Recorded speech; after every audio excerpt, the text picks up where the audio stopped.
Hi, welcome to Detours, Understanding Acquired Brain Injury.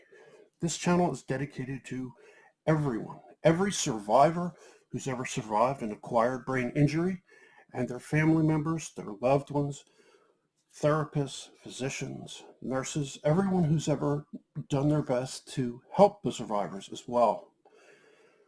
I want to go over all kinds of different things, but the first thing I'd like to do, as you welcome to this YouTube channel, is talk about my own history and explain why I'm doing this. And then we'll talk a little bit about what we're going to do on this channel. First of all, just want to show you this because I think it's kind of interesting. But we will also be using this as a tool later on as we get into other topics in different videos. All right. My name's Mark. I have a co-host whose name is Tara. She'll be introducing herself at a later point. But I'm both a survivor and a medical professional, and I'm hoping I'm able to help those of you who are interested in learning more about acquired brain injury. It's important to differentiate between acquired brain injury versus strictly traumatic brain injury. Acquired brain injury covers not just traumatic brain injury, but it also covers things like meningitis, encephalitis, covers drownings and with a resuscitation. It covers, beyond that, it covers exposure to toxins, and it covers all kinds of different things. It covers surgical accidents. It covers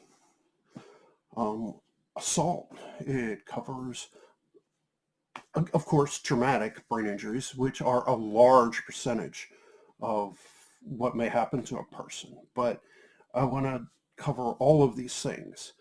My own story, I am a victim of traumatic brain injury. I've had two of them. One back in 1994. So I was studying for my PhD in neuropsychology. And as I was going home one evening, I crashed into a wall with my car. Weather was bad, couldn't see, and I was knocked unconscious. It was a couple weeks of confusion, kind of on and off, just not myself. Obviously, I couldn't continue the program initially, so when I went back to school to try again, I couldn't do a lot of the higher level skills that it took for continuing the program in neuropsychology. And when I got back, I tried, but I was, with being unable, I had to drop out. And that was something incredibly difficult for me. So I ended up on disability. I ended up searching for a purpose and something to be, but I tried different jobs on and off, couldn't function very well. I had trouble with memory. I had trouble with speech, word finding. I still do. Sometimes especially when tired, and I would get tired often. I'd always had migraines. These got much worse. Get lost easily. My reading had been slowed down tremendously. All kinds of problems that I experienced. And so for me, I viewed this as the end of life. I got very depressed. I considered suicide and gotten close a few times. And this happens to a lot of survivors. I want to stress that. And if this is happening with somebody that you know, please talk with them. Talking about suicide does not cause a person to do it. In fact, they may be relieved if you do it. So I would urge you, if you're with a loved one who has it, or you yourself have those urges, please seek help. So just to stress that.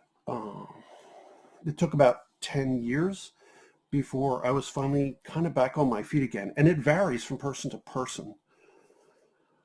Before you will find your feet. Some people never quite do, because each brain is unique. Each brain injury is unique. And so predicting it is difficult. A lot of doctors can be negative as far as, oh, they'll never get their speech back, they'll never walk again, they'll never. Many times they'll do that just, to prevent themselves from getting sued or the hospital from getting sued if they say, oh yeah, they'll be fine. So just so you know that. So no need to be excessively gloomy, but it is a long and very slow process for recovery. So after about 10 years, I tried nursing school. I passed, passed barely, but I did. And then I was able to take the nursing licensing exam. I did well with that, fortunately, with a lot of hard work. And that's the case too. A lot of tests and things would be hard work to just pass, and it may require retakes and everything else, but that's okay too. Whatever it takes. If you'd like to try for it, just keep going at it. Perseverance is key. So then I started working in the emergency department of a level 1 trauma center and was involved in emergency mostly and some trauma. And then I got my trauma first assist certification. Then I started working at another hospital, a bigger one, and started getting involved with that, which was really neat. Unfortunately, I had another accident after a number of years working there, which was a major setback. I lost part of my leg. I hit my hip again. And so it was about 2 years of starting all over again. And so I decided to become a psychiatric nurse, which is what I do today. And I work with traumatic brain injury patients, some other patients with psychiatric problems. And so that's kind of become the thing I do, which is try to help people who have brain injuries where I can on the outside, and obviously where I do it with my work. But I'm also working with my psychiatric nurse practitioner, and I'd like to make it what I exclusively focus on. And so this channel is part of that for me, and to reach out and to help. And so that is my story, and that's what I want to share. And Tara has an interesting story also. And so the channel will be focusing on the clinical process, things like what happens when you call 911, what happens, in the hospital, what's the process, who are the different kinds of medical experts, what's a CT scanner, what's an MRI, what's it all about, how's it work, and it'll be talking about what's a neurologist, what's an epileptologist, what are these different professionals? What does a physical therapist do, actually? What is an OT? What's an OT assistant? All of these different kinds of things. We'll talk about medications, how they work, what are side effects? What about some of the new therapies? What's CTE, chronic traumatic encephalopathy? What is post-concussive syndrome? What are some of the symptoms? And so I'm going to get into the weeds with this kind of thing, and I will do my best to break it down and make it understandable. We in the medical profession tend to talk using Greek or Latin, terms like this, which a term like encephalomalacia, what on earth?